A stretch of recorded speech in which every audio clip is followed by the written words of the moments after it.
ये हिंदुस्तान के दिल की राजनीति का रंग है कि जिसका आकलन कर पाना बेहद कठिन है। लेकिन अब मध्य प्रदेश की 28 सीटों पर हुए विधानसभा के इन उपचुनाव ने इस रंगों की एक नई छटा बिखेर दी है और एग्जिट पोल के जो तमाम आंकड़े आए हैं उससे तो लगता है कि भारतीय जनता पार्टी का कमल एक बार फिर खिलने वाला है। लेकिन क्या वाकई में कांग्रेस का हाथ का पंजा भी मजबूत है और देश का चौथा स्तंभ किस तरह से हिंदुस्तान के दिल में हुए इस उपचुनाव को निर्णायक भी मानता है और आने वाले कल की राजनीति की दिशा और दशा को तय करने वाला भी मानता है। तमाम मसलों पर बातचीत करेंगे और एग्जिट पोल के तमाम आंकड़ों पर सियासी तौर पर अपने एक्सपर्ट कमेंट देंगे इंदौर प्रेस क्लब के सम्मानित अध्यक्ष श्री अरविंद तिवारी जी। अरविंद जी, आपका बहुत बहुत स्वागत है एमपी न्यूज के स्टूडियो में।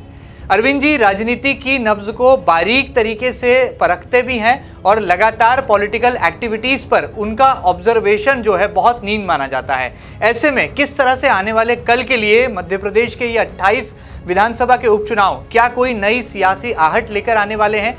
क्या वाकई में शिव ज्योति एक्सप्रेस रफ्तार पकड़ने वाली है या कमलनाथ और दिग्विजय के अनुभव को यहां पर जनता की तरफ से तरजीह मिलने वाली है? तमाम मसलों पर बात करेंगे और देश की तमाम बड़ी एजेंसीज के द्वारा अंजाम दिए गए एग्जिट पोल के आंकड़ों की तस्वीर को भी खींचने की कोशिश करेंगे। अरविंद जी, सबसे पहले आपका एक्सपर्ट कमेंट क्या है? आप पूरे मध्य प्रदेश की 28 विधानसभा सीटों को देखकर आए हैं, उस धरती उस कर्मभूमि पर होकर आए हैं जहां पर उपचुनाव की बयार बह रही थी। क्या आकलन, क्या विश्लेषण? देखिए, बात ग्वालियर चंबल संभाग से शुरू करते हैं और फिर मालवा निमाड़ पे आएंगे। ग्वालियर चंबल संभाग पर सबकी निगाहें थी और मध्य प्रदेश की सत्ता का जो बदलाव हुआ था वो ग्वालियर चंबल संभाग से ही हुआ था। तो ग्वालियर चंबल संभाग पे मध्य प्रदेश ही नहीं पूरे देश की नज़र थी और 16 सीटें थी और 16 सीटें बड़ी निर्णायक मानी जा रही थी कि 16 सीटों में क्या स्थिति रहेगी। अभी भी सबकी निगाहें हैं 16 सीटों पर, आकलन पूर्वानुमान सब चल रहे हैं, लेकिन जनादेश जब 10 को खुलेगा, ईवीएम खुलेंगी तब मालूम पड़ेगा कि क्या स्थिति। लेकिन मैं करीब 10 दिन ग्वालियर चंबल संभाग में था और मेरा ऐसा मानना है कि ग्वालियर चंबल संभाग में भारतीय जनता पार्टी, मतलब यूँ देखा जाए तो भारतीय जनता पार्टी के पास खोने को ग्वालियर चंबल संभाग में कुछ नहीं, क्योंकि जितनी सीटों पर चुनाव हो रहे हैं वो सारे उम्मीदवार कांग्रेस की सीटें थी और वही उम्मीदवार जो है वो भारतीय जनता पार्टी के टिकट पे चुनाव लड़ रहे हैं जो विधायक थे। लेकिन ग्वालियर चंबल संभाग में मुझे लगता है कि भारतीय जनता पार्टी नुकसान में, और खासकर चंबल संभाग। अच्छा, चंबल में पार्टी का नुकसान में जाना, मतलब जो सीन दिख रहा है उसमें वो इसलिए भी मायने रखता है कि नरेंद्र सिंह तोमर मुरैना से, उनकी कॉन्स्टिट्यूंसी अम्बा मुरैना जिले में, वीडी शर्मा, विष्णुदत्त शर्मा भाजपा के प्रदेशाध्यक्ष, उनकी कॉन्स्टिट्यूंसी दिमनी मुरैना जिले में, ज्योतिरादित्य सिंधिया का सारा दबाव मुरैना प्रॉपर सीट पे, रुस्तम सिंह 2 बार मंत्री रहे, विधायक रहे और बड़ा दबदबा उनका वहाँ माना जाता है।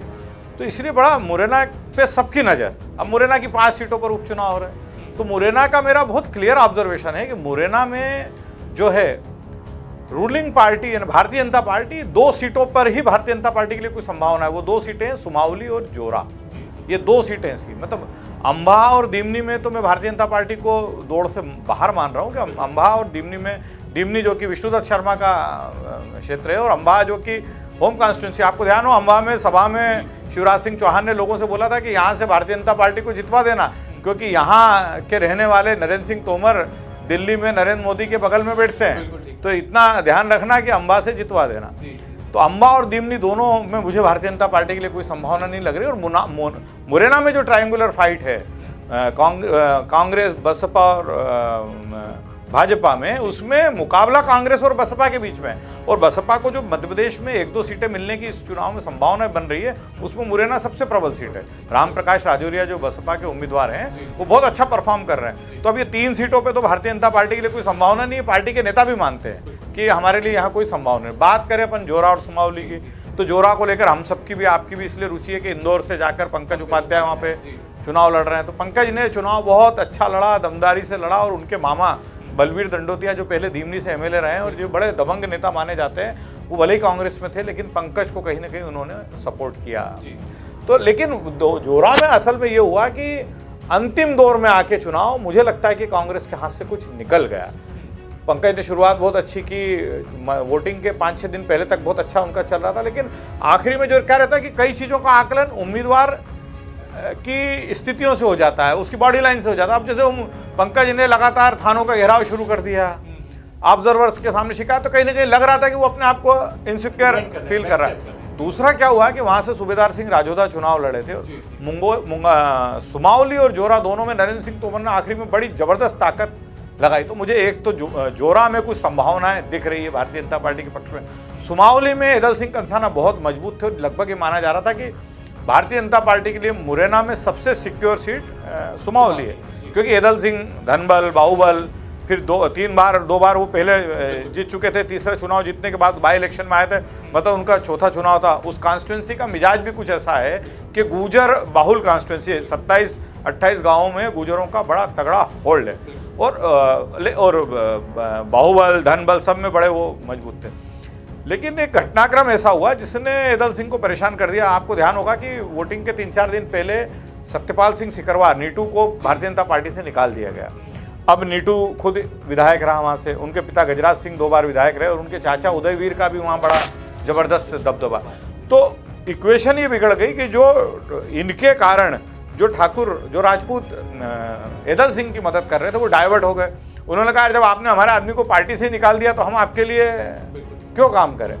दूसरा ये हुआ कि हालांकि एदल सिंह ने उसके बाद भी स्थितियों को नियंत्रण में अपने लाने की कोशिश की, क्योंकि आपको ध्यान हो तो मतदान के दिन कुशवाहा बहुल जितने मतदान के दिन सबसे ज़्यादा फायरिंग की घटनाएं सुमावली में हुई और वो ये सारी फायरिंग की घटनाएं कुशवाहा बहुल क्षेत्रों में हुई। तो उसके पीछे मकसद ये था कि कहीं ना कहीं कुशवाहा मतदाता, जो कि अजब सिंह कुशवाहा कांग्रेस के टिकट पर चुनाव लड़ रहे थे, कुशवाहा मतदाता मतदान केंद्रों तक न पहुँच पाए। लेकिन वहाँ बड़ा कड़ा मुकाबला है और कुछ कह नहीं सकते, लेकिन कड़े मुकाबले में भी मैं भारतीय जनता पार्टी को प्लस पे मानता हूँ। अब बात करते हैं भिंड की 2 सीटों की। तो जो मेहगांव सीट है वो अंतिम दौर में आकर ओपीएस भदौरिया ने वहाँ पे अपना बढ़त बना ली। इसमें हेमंत कटारे ने वहाँ पे ब्राह्मण मतों का पोलराइजेशन कर लिया था, राजपूत उनकी मदद कर रहे थे। फिर ओपीएस भदौरिया के खिलाफ जो 15 महीने विधायक रहते हुए जो सारे फैक्टर थे उसको भी उसने भुनाने की पूरी कोशिश की। लेकिन उस कॉन्स्टिट्यूंसी का मिजाज कुछ ऐसा है कि अंतिम 3-4 दिनों में आके ओपीएस भदौरिया ने वहाँ लोगों को अपने साथ पक्ष में कर लिया। तो मुझे लगता है कि मेहगांव सीट जो है वो भारतीय जनता पार्टी को क्लियर मिल रही है। बात करते हैं गोहद की। गोहद में मुझे लगता है कि कोई ज्योतिरादित्य सिंधिया की तो बहुत रुचि रही नहीं होगी, क्योंकि रणवीर जाटव उस क्षेत्र से विधायक थे, लेकिन उन्हें कभी भी सिंधिया का कट्टर समर्थक नहीं माना जाता। और आपको ये बताना चाहूँगा कि जब ये मध्य प्रदेश में बगावत का दौर शुरू हुआ था तो हरदीप सिंह डंग, रणवीर जाटव, ये सब पहले लोटस 1, जिसको बोलते हैं लोटस 1, ये पहले दौर के सब लोग हैं जिन्होंने बगावत शुरू की थी। और फिर वो रणवीर जाटव से ज्योतिरादित्य सिंधिया की नाराजगी के कारण और भी है कि उन्होंने स्वास्थ्य मंत्री तुलसी सिलावट के खिलाफ बड़ी आक्रामक बयानबाजी की थी, जिसने पूरी पार्टी को परेशानी में डाल दिया था। तो वहाँ पे मुकाबला बड़ा कड़ा है। वहाँ पे कांग्रेस का जो उम्मीदवार है मेवाराम जाटव, वो चुनाव को बहुत व्यवस्थित तरीके से नहीं लड़ पाया, उनका इलेक्शन मैनेजमेंट कमज़ोर था। और रणवीर जाटव को जो आशंका थी कि लाल सिंह आर्य जो बहुत बड़े नेता हैं पार्टी के, जो गोहद से विधायक रहे हैं और अब वो भीतरघात कर देंगे, लेकिन भारतीय जनता पार्टी में सामान्यतः पार्टी का जो कंट्रोल है वो फिर संघ का जो दबाव बन जाता है, उसके चलते भीतरघात की संभावनाएं खत्म हो जाती है।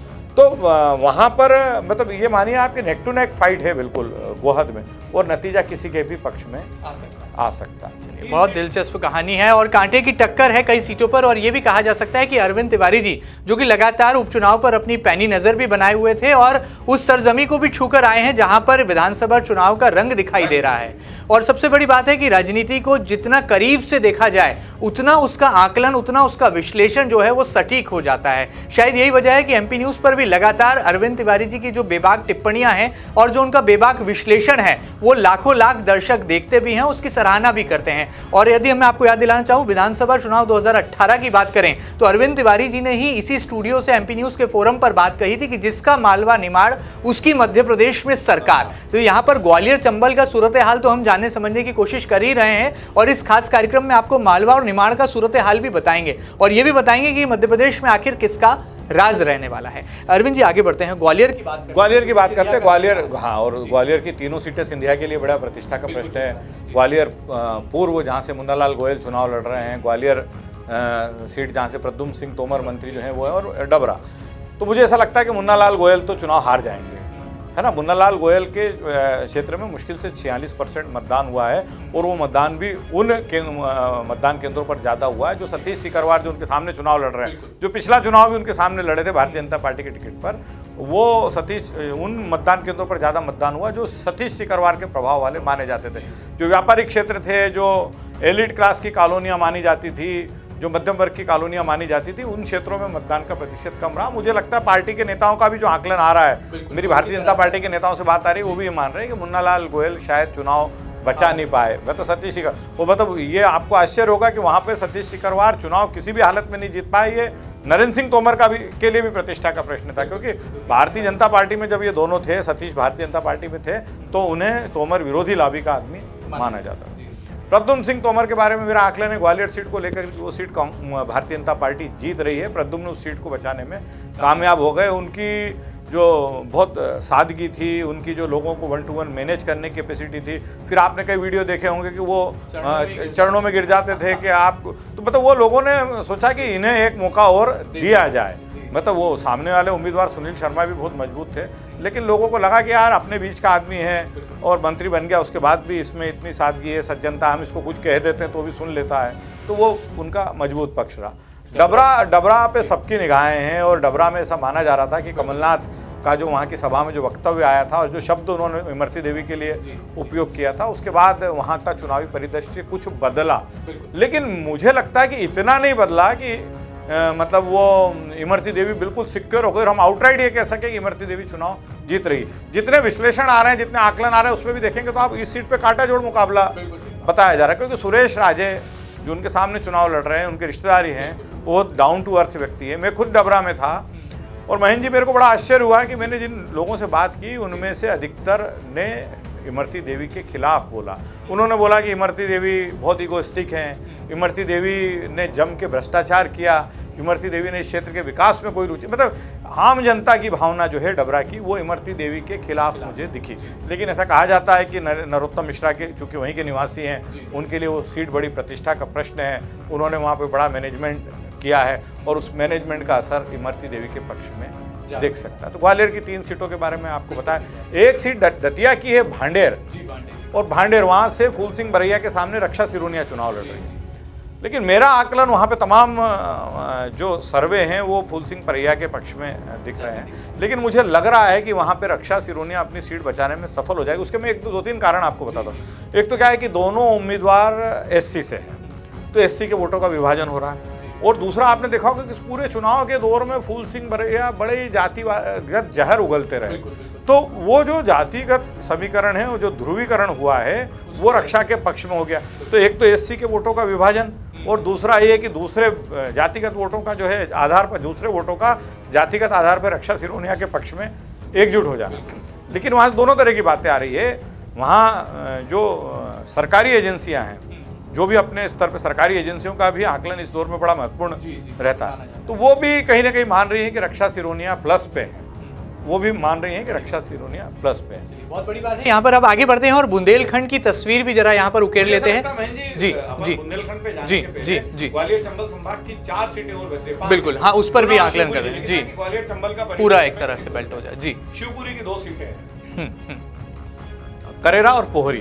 तो करेरा में तो मुझे लगता है कि जसवंत जाटव, यानी भारतीय जनता पार्टी के उम्मीदवार चुनाव हार रहे हैं वहाँ पे प्रागीलाल जाटव जो बसपा से आए हैं और चुनाव लड़ रहे हैं कांग्रेस के टिकट पे, वो बढ़त बनाते हुए दिख रहे हैं। जो पोहरी की सीट है, वहाँ भी वही स्थिति है जो मुरैना में है कि पोहरी की सीट पर मुकाबला मुझे कांग्रेस और बसपा के बीच में दिख रहा है। हरिवल्लभ शर्मा जो भारतीय जनता पार्टी के उम्मीदवार हैं, कांग्रेस से पहले विधायक रह चुके हैं, एक चुनाव बसपा से लड़ चुके हैं, वो मुझे दौड़ में दिख नहीं रहे। और इन दोनों के बीच में अगर हम बात करें तो बहुत टफ फाइट है, लेकिन उस टफ फाइट में सुरेश धाकड़ कुछ मुझे आगे दिख रहे हैं। उसका कारण है कि ये धाकड़ बहुल विधानसभा क्षेत्र है, यहाँ ज्योतिरादित्य सिंधिया की सभा हुई, यहाँ उमा भारती गई, लोधी वोटों का भी समीकरण है पोहरी में। और तीसरा है कि किरार वोट बहुत ज़्यादा हैं, जो कि शिवराज सिंह चौहान के नियंत्रण में माने जाते हैं। खुद शिवराज सिंह चौहान किरार है, और शिवराज सिंह चौहान विशेष तौर पर सभा लेने पोहरी गए अंतिम दौर में। तो मुझे लगता है कि कहीं ना कहीं इसका फायदा सुरेश धाकड़ को हुआ है। गुना की एक सीट है बमोरी, जहाँ से मंत्री महेंद्र सिंह सिसोदिया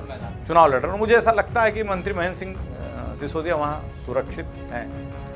2 सीटें अशोकनगर जिले में हैं, मुंगावली और अशोकनगर।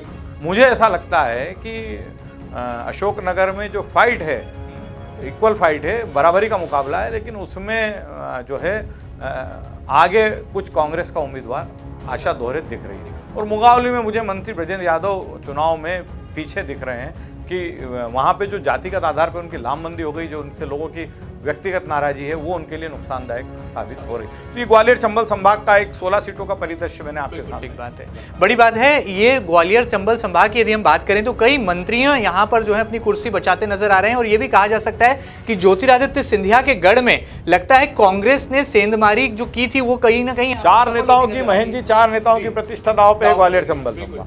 ज्योतिरादित्य सिंधिया, नरेंद्र सिंह तोमर, विष्णुदत्त शर्मा और नरोत्तम मिश्रा, 4 नेताओं की प्रतिष्ठा दांव पे, चारों भारतीय जनता पार्टी के बड़े नेता। बिल्कुल रेडी बात है, बड़ी बात है। कहा जाता है कि सेकंड लाइन जो है बीजेपी में बहुत मजबूत मानी जाती है, लेकिन यहाँ पर लगता है कि कहीं ये उलटफेर ये चारों नेताओं के लिए, सेकंड लाइन के लिए कोई मुश्किल ना खड़ी कर दे।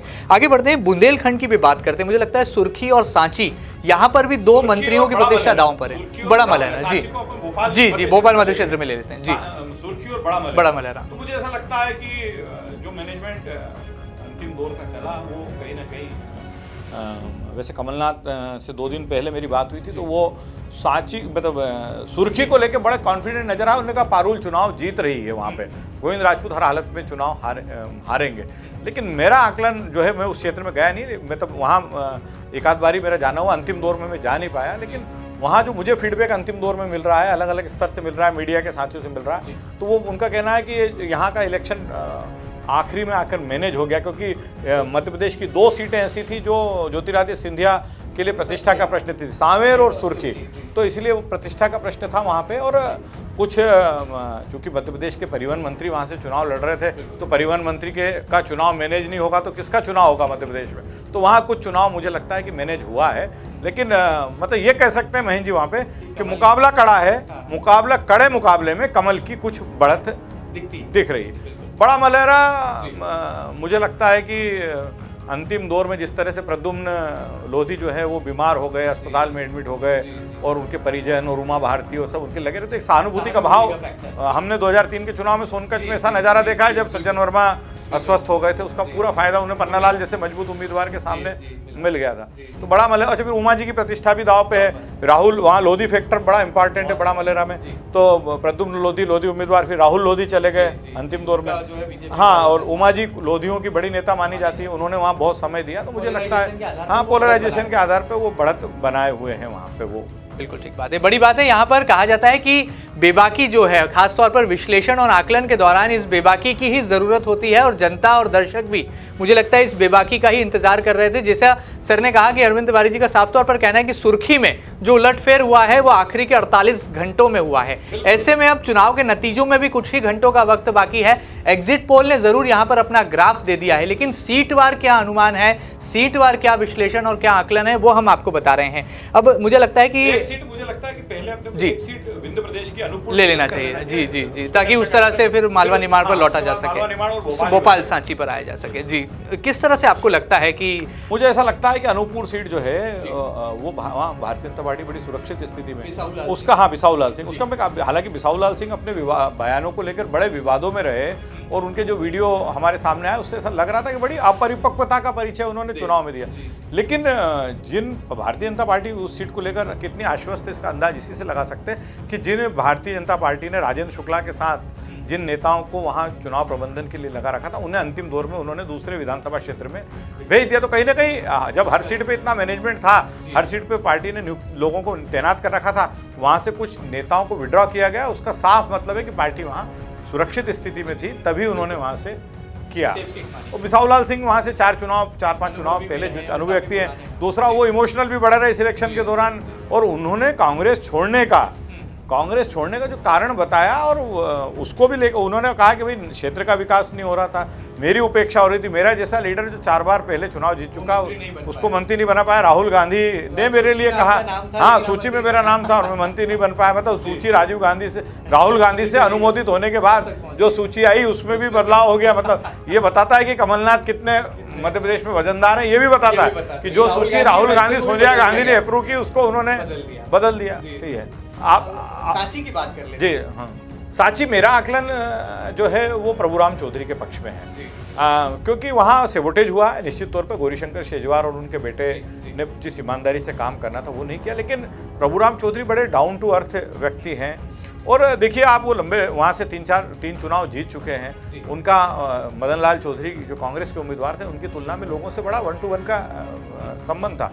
और एक विधानसभा क्षेत्र के लोगों के लिए एक बड़ा वो रहता है, मतलब गर्व का विषय कि उनका विधायक मंत्री रहे। तो कहीं ना कहीं मुझे लगता है कि उनकी सादगी, सज्जनता, हाँ वो उसको मिला। मुकाबला यहाँ भी निश्चित तौर पे कड़ा हुआ, क्योंकि प्रभुराम चौधरी को उन्हीं की पार्टी के लोगों ने निपटाने में कोई कसर बाकी नहीं रही। लेकिन मुकाबला, हाँ गौरीशंकर शेजवार बड़े नेता, 5 बार 6 बार चुनाव जीत चुके।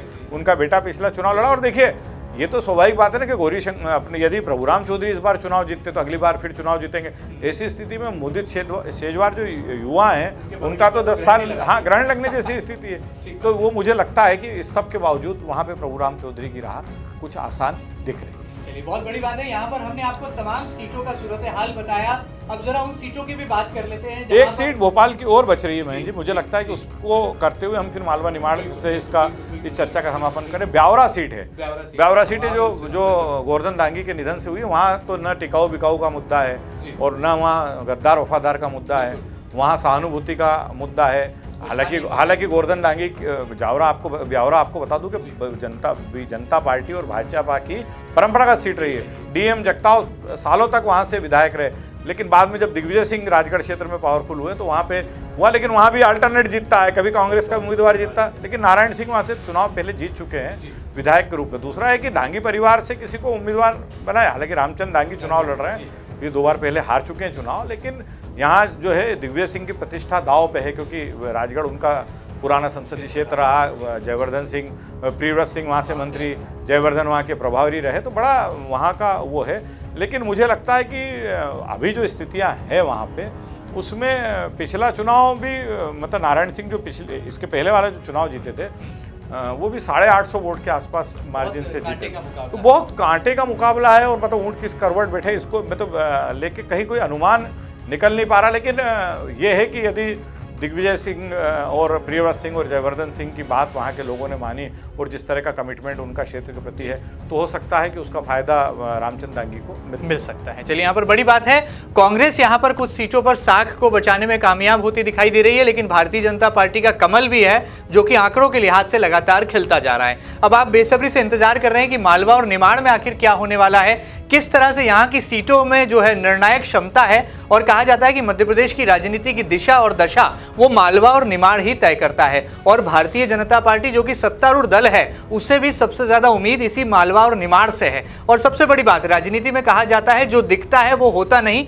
और जो होता है वो दिखता नहीं। तो पर्दे के पीछे से मालवा और निमाड़ में भारतीय जनता पार्टी मजबूत स्थिति में हो, ऐसी कोशिशें बीजेपी संगठन ने पर्दे के पीछे से भी की थी, ताकि ज्योतिरादित्य सिंधिया की राजनीतिक ऊंचाई को भी बैलेंस यानी कि संतुलित कर दिया जाए और भारतीय जनता पार्टी अपने परंपरागत वोट बैंक को भी साध पाए। सर, सबसे पहले इंतजार है मालवा और निमाड़ की सीटों का। देखिए आपने बिल्कुल सही बोला कि जब ग्वालियर चंबल में भारतीय जनता पार्टी को अपनी स्थिति कुछ कमजोर लगी, तो आपको ध्यान होगा कि पिछले मतलब मतदान जो 3 तारीख को हुआ उसके 10 दिन पहले से भारतीय जनता पार्टी ने मालवा निमाड़ क्षेत्र में पूरी ताकत झोंक 7 सीटों पर चुनाव हो रहे हैं। और भारतीय जनता पार्टी का मानना है कि यदि से हम यहाँ से 4-5 सीटें भी जीतने में कामयाब हो जाते हैं तो ग्वालियर चंबल में जो हमारा नुकसान हो रहा है उसकी भरपाई हम यहाँ कर लेंगे।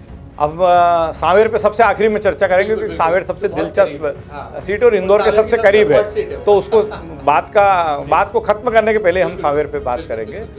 हम बात की शुरुआत करते हैं मानदाता सीट से, है ना।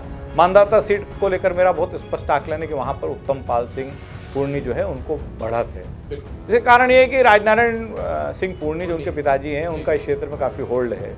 अच्छा, नारायण पटेल जो पिछला चुनाव कांग्रेस के टिकट पर जीते थे, भारतीय जनता पार्टी से अब उम्मीदवार है, उनका कोई एक राजनीतिक कद भी कोई बहुत बड़ा नहीं है। अच्छा, राजनारायण लगातार कोशिश कर रहे थे, उनको टिकट मिले नहीं मिला, उनके बेटे को मिला। अच्छा, उत्तम पाल यूथ कांग्रेस के अध्यक्ष रहते हुए क्षेत्र में काफ़ी सक्रिय रहे, उनके प्रति एक सहानुभूति का भाव है। फिर जो गुर्जर और राजपूत वोटों का जो डिवीजन होता है उसका में भी कहीं ना कहीं ऐसा मुझे लग रहा है कि कुछ गुर्जर वोटों का जो वोट बैंक है उसमें भी उत्तम पाल अपने अपने पिता के संबंधों के आधार पर कुछ सेंध लगाने की स्थिति में आ गए। और इन दोनों जातियों से हटकर जो जातिगत वोटों का समीकरण है वो भी इस दौर में मुझे लगता है कि उत्तम पाल के पक्ष में। नारायण पटेल को लेकर थोड़ी नाराजी भी है कि नारायण पटेल क्यों पार्टी आखिर छोड़कर चले गए, हमने उन्हें 5 साल के लिए जिताया था, ऐसा सबके। लेकिन कई क्षेत्रों में बड़ी व्यक्तिगत तौर की नाराजी है, जो जिन लीडर्स की पॉलिटिकल हाइट ज़्यादा नहीं थी ना, उनको लेके खास तौर तो मानधाता को लेकर मेरा आकलन है कि वहाँ कांग्रेस वो सीट जीत सकती है। नेपानगर सीट बड़ी उस कशमकश वाली हो गई है। भारतीय जनता पार्टी के 2 बड़े नेता नंद कुमार सिंह चौहान और अर्चना चिटनिस ने दोनों के बीच में तमाम विरोधाभास होते हुए, विरोध होते हुए उस सीट पर बड़ी ईमानदारी से काम किया। शिवराज जी ने और वी डी शर्मा ने गोपी कृष्ण नेमा जैसे कोऑर्डिनेटर, अच्छे प्रभारी है, अच्छे समन्वयक माने जाते, उनको वहाँ बिठा दिया। तो भारतीय जनता पार्टी ने वहाँ पूरी ताकत लगाई है और मुझे ऐसा लग रहा है कि इसका फायदा कड़े मुकाबले में सुमित्रा काजडेकर को मिल जाएगा, क्योंकि रामकिशन पटेल की जब उम्मीदवारी घोषित हुई थी तब उनका विरोध भी हुआ था। लेकिन मुझे लग रहा है कहीं ना कहीं इसका फायदा जो भाजपा ने जिस एकजुटता के साथ और बूथ लेवल का जो मैनेजमेंट स्ट्रांग था, उसका फायदा उनको मिल जाएगा। मुकाबला कांटा जोड़ है, लेकिन मुकाबला वहाँ का मतलब ये हम बिल्कुल नहीं कह सकते कि वन साइडेड जा रहा है, लेकिन कांटे की टक्कर में भाजपा प्लस में। आगर की बात कर लें, आगर में विपिन वानखड़े, वही जो पंकज जोरा की स्थिति है कि इंदौर से जाके चुनाव लड़े। पिछला चुनाव भी जब विपिन बहुत कम अंतर से हारे थे तो हम सबको मतलब पत्रकारिता से हटकर बात करें तो एज ए मैन हमको बड़ा वो लगा था कि एक अच्छा डायनामिक युवा नेता जो है वो चुनाव हार गया। आगर में विपिन वानखड़े ने बड़ा ज़बरदस्त चुनाव लड़ा, पूरी कांग्रेस उनके साथ एकजुट नजर आई। और कांग्रेस मतलब मेरे जो साथी उस चुनाव क्षेत्र में थे उनका तो कहना था कि कांग्रेस ने अभी नहीं तो कभी नहीं की तर्ज पे वहाँ चुनाव लड़ा, पूरी ईमानदारी से साथ दिया। विपिन का मजबूत पक्ष ये भी था कि कांग्रेस के 15 महीने के दौर में जब जयवर्धन सिंह प्रभारी थे, उन्होंने विपिन को विधायक जैसा ही सम्मान दिया, उसके कहने पे बहुत काम किए, क्षेत्र के विकास के उसके जो प्रस्ताव थे उनको मंजूरी दी। तो विपिन ने बहुत बढ़त बना ली थी चुनाव के पहले दौर में। लेकिन आगर के बारे में आपको बताऊंगा कि अभी तक वहाँ से कुल 2-3 बार ही कांग्रेस को सफलता मिली है और आगर से भारतीय जनता पार्टी के ज़्यादातर बाहरी नेता चुनाव लड़े। अब भाजपा उम्मीदवार के तमाम नकारात्मक पक्ष होते, चूंकि आगर भाजपा की कमिटेड सीट है, बहुत ट्रेडिशनल सीट है उनकी, संघ की नर्सरी रहा और मनोज ऊंटवाल का टिकट भी संघ की पसंद पे हुआ। आगर में मनोहर ऊंटवाल के प्रति कोई सहानुभूति, उनका कोई लोगों से संपर्क नहीं था अच्छा। वहाँ के जितने दिग्गज लीडर है वो सब उनके विरोधी थे, चाहे गोपाल परमार हो, स्थान नाराजी थी, वो अपना रिलेशन मेंटेन नहीं कर पाए। उनके निधन के बाद की स्थिति में मुझे नहीं लगता कि उनके प्रति कुछ सहानुभूति का भाव है।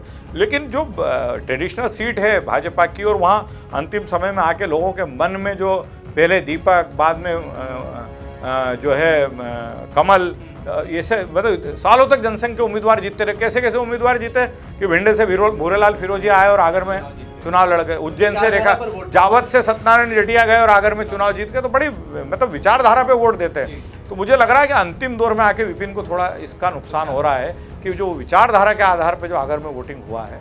लेकिन बेशक ये एकमात्र ऐसी सीट है महंजी जिसको लेकर मेरा आकलन कहीं मुझे गड़बड़ाता नजर आ रहा है।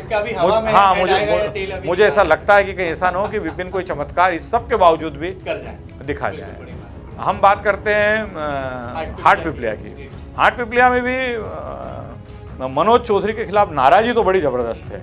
मनोज चौधरी के खिलाफ नाराजी तो हाटपिपलिया में बड़ी ज़बरदस्त है और उसको राजवीर कितना भुना पाते हैं, उनके पिता भी लंबे समय से उस क्षेत्र से विधायक रहे, वो भुल पाते। मैं वहाँ पे अगर देखा जाए तो मैं हाटपिपलिया में जो है इस कांटाजोड़ मुकाबले में कहीं ना कहीं कांग्रेस को प्लस पे मानता हूँ। अब 3 मंत्रियों की सीटें हैं, हम उन पर जल्दी से सिलसिलेवार चर्चा कर लेते हैं। सुहासना सीट मुझे कांग्रेस के पक्ष में जाती दिख रही है, भारतीय जनता पार्टी के पक्ष में जाती दिख रही है। हरदीप सिंह डंग वहाँ चुनाव जीत जाएंगे, भले ही वो पिछला चुनाव 350 वोट से जीते थे। स्थानीय लोकप्रियता और जो कांग्रेस ने उम्मीदवार खड़ा किया था वो भी कोई बहुत मतलब प्रभावी उपस्थिति दर्ज नहीं करा पाया। मतलब एक कमलनाथ जी ने खुद सभा में कहा कि इसमें बचपना है, तो मतलब अंदाज लगा सकते उसकी असरकारक उपस्थिति नहीं रही, इसीलिए उसका फायदा हरदीप को मिल रहा है।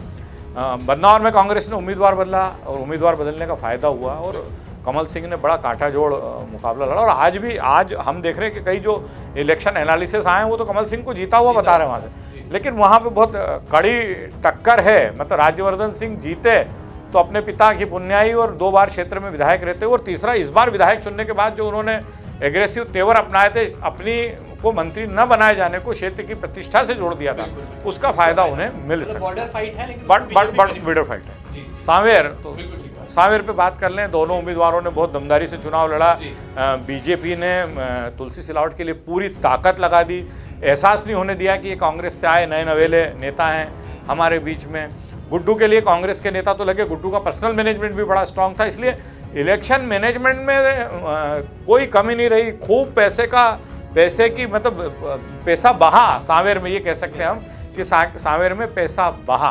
सबसे महंगा चुनाव मध्य प्रदेश के इतिहास का, मेरे को ये कहने में कोई संकोच नहीं कि मध्य प्रदेश के इतिहास का सबसे महंगा उपचुनाव सांवेर का उपचुनाव। लेकिन यहाँ भी अंतिम दौर में आके एक तो फिजिकली जो प्रॉब्लम्स है प्रेमचंद गुड्डू की, जो अस्वस्थ है और उनके सामने वो उतनी मेहनत नहीं कर सकते जितनी मेहनत तुलसी सिलावट करते हैं, उसका कहीं ना कहीं मुझे लगता है कि 1-2% नुकसान उनको हुआ। क्या वो थोड़ा सा मतलब उनको साथ जो शारीरिक समस्याएं हैं उसके कारण, हालांकि बहुत बुलंद नेता हैं, बुलंदी से चुनाव लड़ा और बिल्कुल मतलब कांग्रेस ने जिस अपेक्षा के साथ उन्हें मैदान में उतारा था, तुलसी सिलावट को उन्होंने शांत नहीं बैठने दिया। लेकिन तुलसी सिलावट का सबसे मजबूत पक्ष अंतिम दौर में आके रहा कि वो बहुत विनम्र हैं, उनमें सादगी है, उनमें मतदाताओं की गाली सुनने का मादा है, उनमें जहाँ वो गलत हैं उसको स्वीकार करने का मादा है। और यही मुझे लगता है कि सांवेर के उपचुनाव में तुलसी सिलावट का मजबूत पक्ष हो सकता है। बहुत बड़ी बात है, राजनीति में जब प्रत्याशी होते हैं उनके व्यक्तित्व पर किस तरह से वोट होता है,